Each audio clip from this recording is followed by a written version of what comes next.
اسعد الله اوقاتكم متابعينا الكرام. جلس وفر عندنا هذا الموديل غرفه نوم 6 باب قاط واحد ضمن الدرجه الاقتصاديه او ضمن الاسواق البويه. هاي الغرفه تكون نجاره عراقيه 100%، الوجه يكون 5 ملم انديف والداخل معاكس خشب، القاعده بلوك خشب، ارتفاع الكنتور يكون 200 وربع، عرض الكنتور 3 مترات 20 سم، زاويه الملابس تكون بارتفاع الكنتور. عندنا الشربايه، ملحقات الشربايه اللي هو راس العالي والناص والكومودات ايمن وايسر.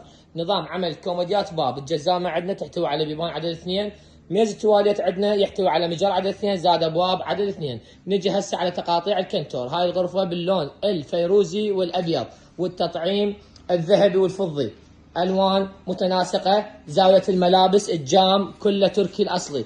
نجي على اول خانه من الكنتور، يكون نظام عمل بورة علاقه، نظام قفاي صوت الفتح والشد نورمالي شريطي على طول الباب. قاعده الكنتور تكون